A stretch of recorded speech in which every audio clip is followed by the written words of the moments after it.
Why do women make less than men? Hold on, I don't know about that. We've all heard the saying, women make less than men. There's the wage disparity. Well, let's go see why women think this and see what women actually have to say about this and the research they did and what they concluded. In this first article, it says women in installation maintenance and repair occupations who worked full-time made 79 cents to the dollar men earned. That comes out to about $11,000 to $12,000 less they make a year. That sounds pretty bad.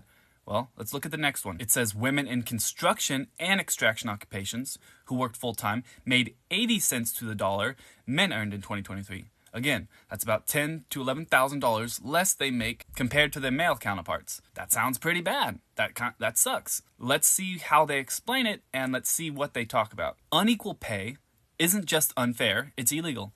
Correct. But unless men and women who have the same job discuss what they're getting paid, unequal pay can go unaddressed indefinitely. This isn't just a man versus woman problem. This happens in the private sector all the time. Because in the private sector, your wage isn't set. It's negotiated on. You have a range of what you'll be paid, and it's up to you to negotiate based off your experience, your expertise, on why you should be making the maximum amount that your pay range offers. If you noticed, I don't hear any unions ever talking about wage disparity for each gender. And that's because in the union, whatever your position is, everybody makes the exact same amount. It doesn't matter. If you're a journeyman, you make journeyman pay. It doesn't matter, white, black, man, woman. You're making journeyman pay. In the private sector, it's different. You have to negotiate based off your value. Let's look at this one. They go over some of the classic talking points that everyone always has. Women work fewer hours than men, so it follows they earn less. Apparently, they did the research, and they only researched people who work the same amount. They counted the salaries of full-time employees. I'm not sure exactly what that means. Do they actually mean salary or do they mean hourly? Either way, let's give them a benefit of the doubt. These are 40-hour work week women versus 40-hour work week men. We'll give them that one.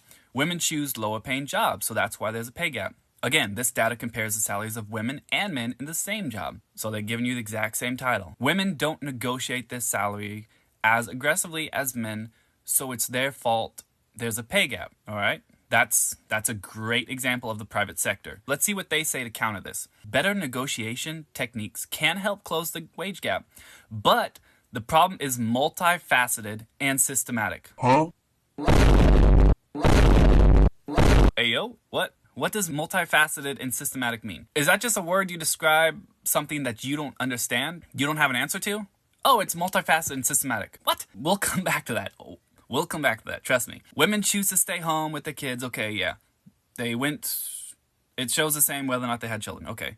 In a lot of jobs, there's no pay gap, and sometimes women earn more than men. Okay, they talked about that one. Let's move on. Let's go back. Better negotiation technique can help close the wage gap. And the only counter they had was, but the problem is multifaceted and systematic. Can you explain that to me? It's multifaceted in the way that women are more passive or complacent. Let's go look at something else I saw. Another research data point. By women. Women working in construction and trades earn 30% more than those working in women-dominated occupations.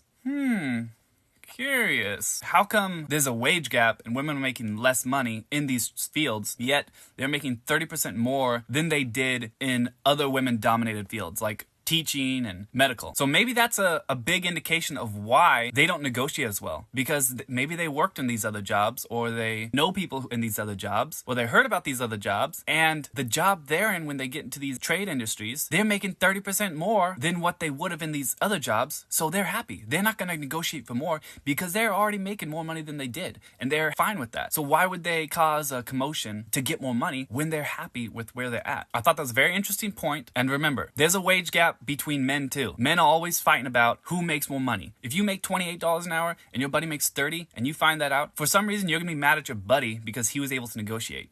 You need to figure out your value and figure out what you're worth. It doesn't matter if you have more experience than the guy. You need to negotiate better. That's the only reason you'll make more money in the private sector. If you want to make the same no matter what without having to talk to anyone, join a union. They'll negotiate for you. Like, subscribe, follow, all that good stuff.